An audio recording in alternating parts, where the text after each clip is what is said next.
You talked about the first you heard about climate change. 81 was when I first heard that as a concept. Someone had, mentioned that in my film I shot in 1989, we had a section where a guy's going on about climate change, well, global warming and, all that, which in the 80s was a conspiracy theory. If you remember, didn't seem to have a lot of science, or at least it wasn't a mainstream idea. It was kind of from the margins. We've been on Mars since '62. It was May 22nd. That's a very important date for you to remember, pal. Yeah, it's my birthday. Right, so, see, the reason we're up there covertly is because of the greenhouse effect. It all ties in. Yeah, greenhouse effect, By the way, they discovered that in the 40s. You can ask yourself what they've been doing, sitting on their ass for 49 years, huh? While we're out here with some serious social diseases and everything else. Well, never mind that. But everybody says, greenhouse effect 100 years from now.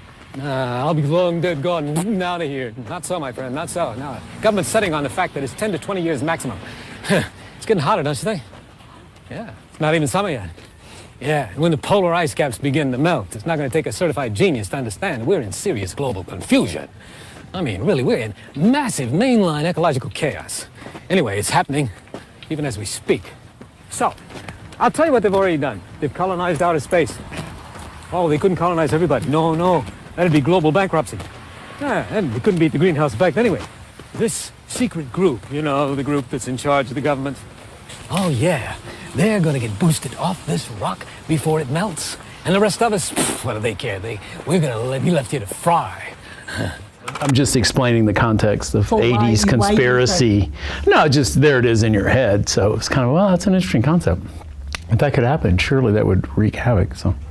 But the first I heard of it was 81. It was a college friend, and I think he was speaking of it in terms of nuclear catastrophe might change the climate in such a way that if you had that melting, raise the sea levels, what it would do to the sea levels, coastal areas, and just the havoc would be wreaked. This is kind of a conspiracy thing, but as time went on, to see more and more data come in, and then you really get to the root of it, and you realize, we're changing the atmosphere with everything we do. And then when you point more specifically and you see the rainforest as the key, to the Earth's kind of, ecosystem. I always love that analogy that rainforest is our lungs, So we've already cut out a certain percentage of our lungs, and we keep cutting out more of our lungs. We need the rainforest for our climate. So when you get to that, it gets real serious, But science and the times have caught up with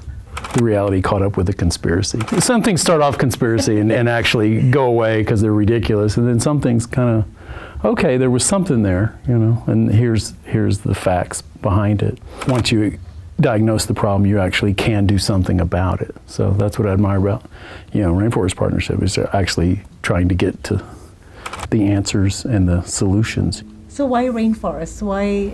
Because you've cared about rainforests way before Rainforest Partnership was created. It's weird. They're kind of, I think rainforests are mysterious places for people.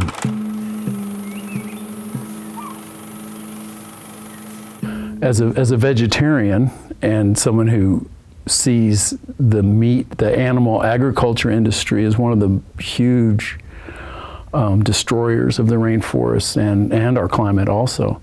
That's a big contributor. So I just see the rainforest under attack, and it really comes down to the conditions of the indigenous people, what their lives are like, and what their economies are and what, you see as economic demands are the kind of the root of all of this. And you've taken personal action, obviously. The fact that you're a vegetarian and very aware. Well, I think that's the least people can do. That's just a start. Change your light bulbs, get a Prius or whatever, worry about your thing, but then also don't contribute to the major industries that are leading this awful deforestation. There's certain things that once you really know, okay, this is a problem and I can't contribute to it.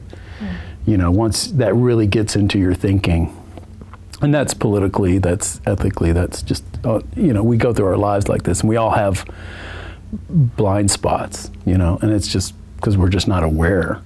But once you do become aware in certain areas, you just have to do what you can. I think everybody has to just do their part wherever they find themselves, wherever they're coming from, whatever their abilities, so. But I do admire, people like you who are all in and making it their life's work. That's, how can you not respond to that?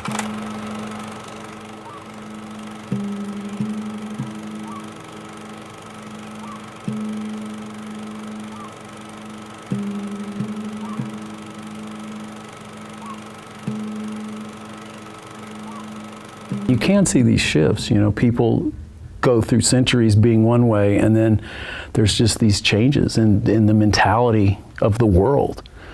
For one example, say the notion of slavery. In a fairly short amount of time, worldwide, in let's say 100-year period, that kind of went away. Right. In one generation, everyone can go from, oh, that's just how it's always been. Yeah. The choices we're making, and to, that's just not the way that's going to work. That's not good for the people. It's not good for the planet. It's not good for anything. So let's just not think that way or support that anymore. So, you got to take these issues one at a time. But I think when it comes to climate change, we're in that resistance. The battle lines are kind of drawn. And to me, it's like that line is right through the rainforest is right kind of the battleground, in my opinion. So we came up with this idea for Films for the Forest.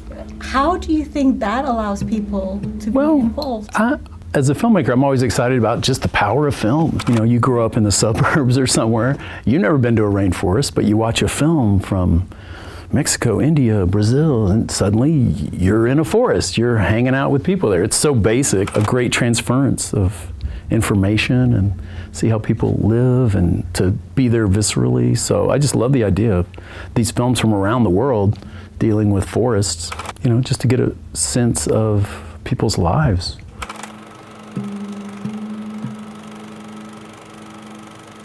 It's a great communication, that goes from the filmmakers in their region or whatever their angle is to, an audience. So it's pretty powerful thing. We're all kind of products of everything we've taken in, not only in our own lives, but the art we consume. That's why it's very important what books you read, what films you watch, what music you listen. It's all important. You're curating your own consciousness. If you're encouraging people, you personally, as a judge, what kind of films would you want people to make and submit? I think the passion always, I would hesitate to tell them what form it should take. It should take whatever, film can be anything. It should take whatever form they think conveys the story of what they want to communicate. And if what they want to communicate is something personal to them, something they know from their own neck of the woods, I think the ones that do well are the personal ones. Just feel like they really know their subject, and you feel like you really connect with the people or the situation. Usually but there's no one, I don't think there's any one thing that I would suggest other than just tell your story, tell your subject, and you can feel the passion kind of come through the film. So that's what's exciting.